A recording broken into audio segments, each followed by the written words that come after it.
আসসালামু আলাইকুম রহমতুল্লাহি ওয়া বারাকাতুহু। আলহামদুলিল্লাহি ওয়াহদা ওয়াসসালাতু ওয়াসসালামু আলা মান লা নাবিয়্যা বা'দা ওয়া আলা আলিহি ওয়া সাহবিহি আজমাইন, আম্মা বা'দ। বিসমিল্লাহির রহমানির রহিম। ওয়া'তাসিমু বিহাবলিল্লাহি জামিআন ওয়া লা তাফাররাকু।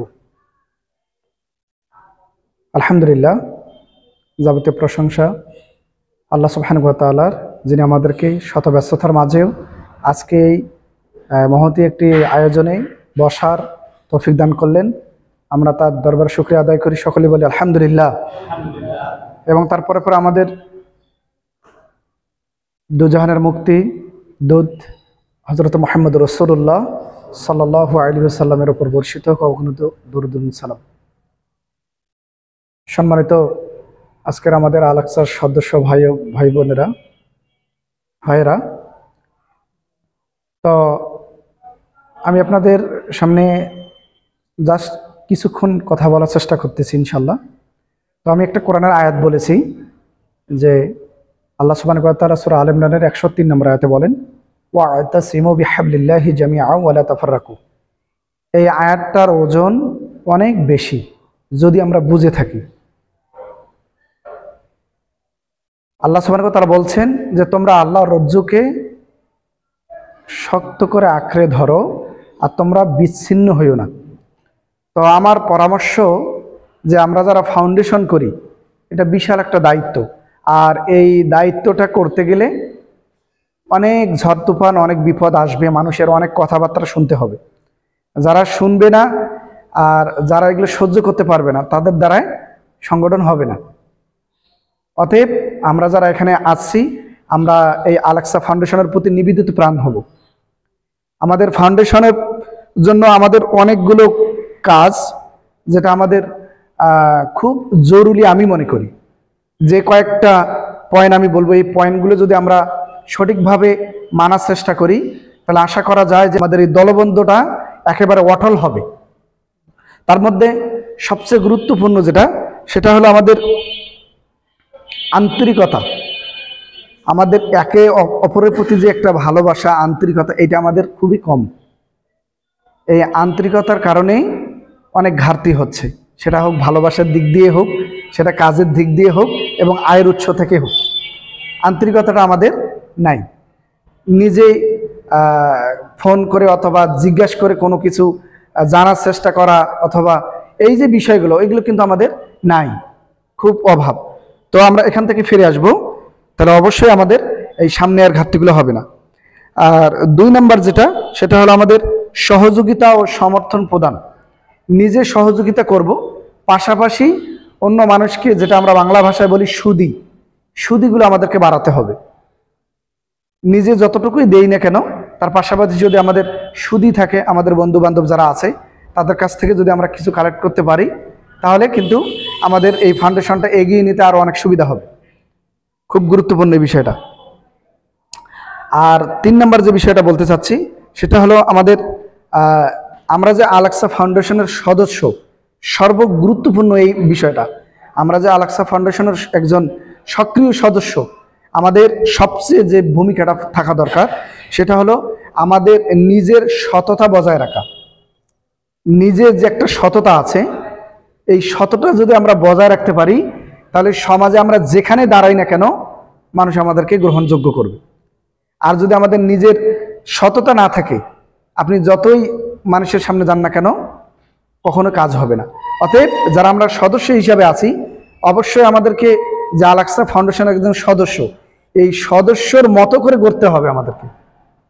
তাহলে আমরা যদি কোনো কাজে হাত বাড়াই, অবশ্যই আমাদের কাজটা কি হবে, সফল হবে। তাহলে আমাদের ফাউন্ডেশনের এই ঘাটতিগুলো হবে না। আরেকটা বিষয়, সেটা হলো যে আমাদের ফাউন্ডেশনের লক্ষ্য উদ্দেশ্য অনেকে জানে না। ফাউন্ডেশনের লক্ষ্য কি, উদ্দেশ্য কি? আমি আশা করছি আমাদের পরবর্তী যারা আছে কথা বলবে, তারা ফাউন্ডেশনের লক্ষ্য উদ্দেশ্য আমাদেরকে বলে দেবে।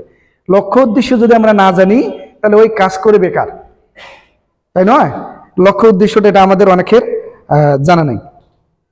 আরেকটা বিষয়, সেটা হলো আমাদের যে এই ফাউন্ডেশন নিয়ে সবসময় একটু মাথায় চিন্তা চেতনা করা দরকার।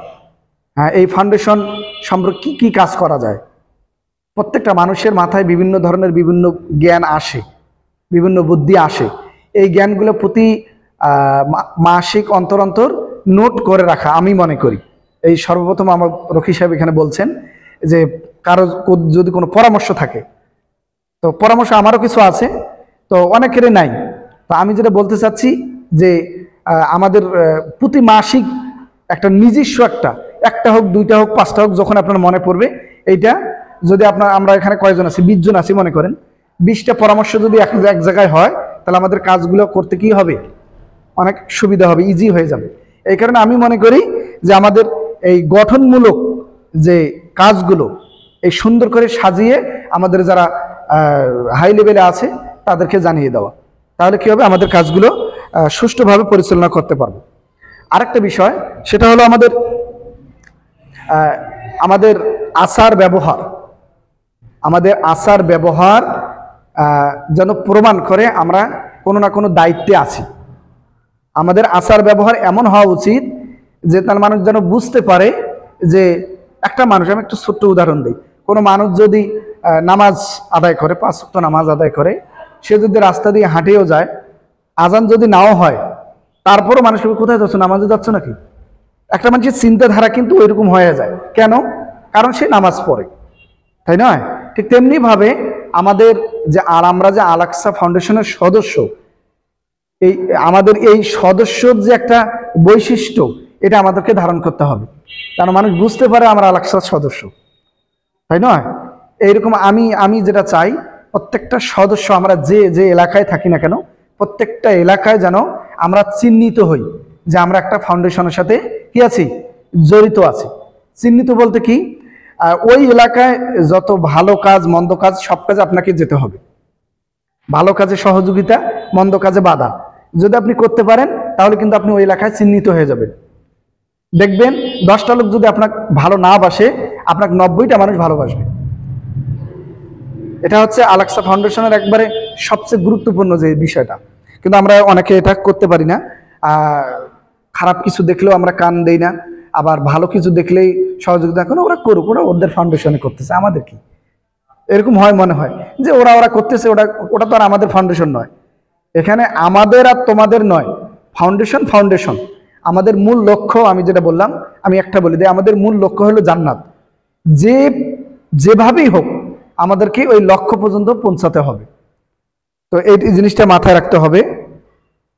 আর সবচেয়ে সর্বশেষ যে জিনিসটা আমি বলতে চাচ্ছি, সেটা হলো আমাদের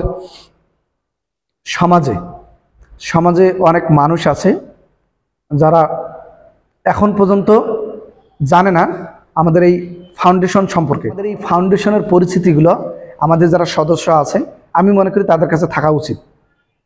তারা যদি কোনো সুদীর সঙ্গে কথা বলতে চায়, কোনো মানুষকে আল আকসা ফাউন্ডেশনে আকর্ষণ করতে চায়, অথবা কোনো সদস্য বানাতে চায়, সর্বপ্রথম তার হাতে একটা আমাদের আল আকসা ফাউন্ডেশনের একটা পরিচয়পত্র ধরে দিতে হবে।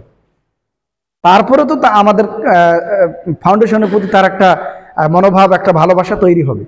এটা আমি মনে করি আমরা আপনাদের দিয়ে দেবো ইনশাল্লাহ, যারা আমরা দায়িত্বে আছি সকলকে আমরা এইটা দেওয়ার চেষ্টা করব পরবর্তীতে।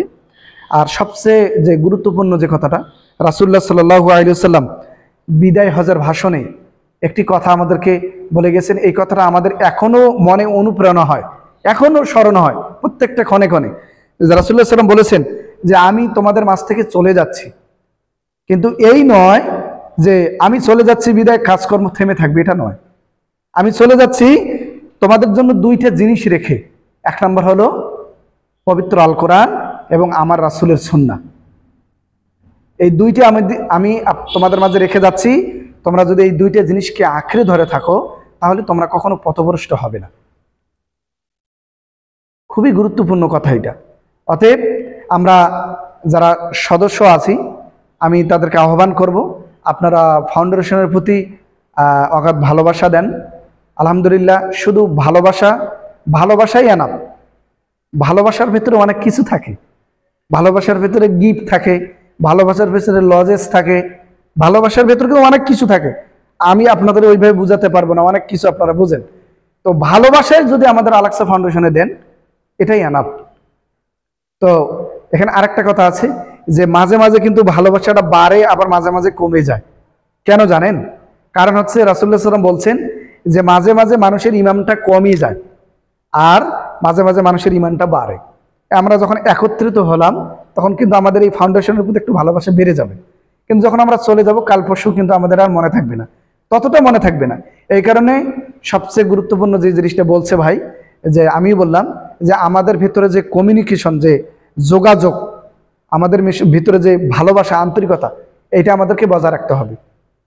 সেটা অনলাইনের মাধ্যমে হোক আর অফলাইনের মাধ্যমে হোক, যদি আমরা করতে পারি তাহলে আশা করা যায় ফাউন্ডেশন আমাদের সামনে আরো অগ্রসর হবে ইনশাআল্লাহ। তো আপনারা সকলে ভালো থাকবেন, সুস্থ থাকবেন। আর যে কথাগুলো বললাম, মহান আল্লাহ সুবহানাহু ওয়া তাআলা আমাদেরকে সকলকে বোঝার এবং মানার তৌফিক দান করুক। সকলে বলে আল্লাহুম্মা আমিন। আসসালামু আলাইকুম ওয়া রাহমাতুল্লাহি ওয়া বারাকাতুহু।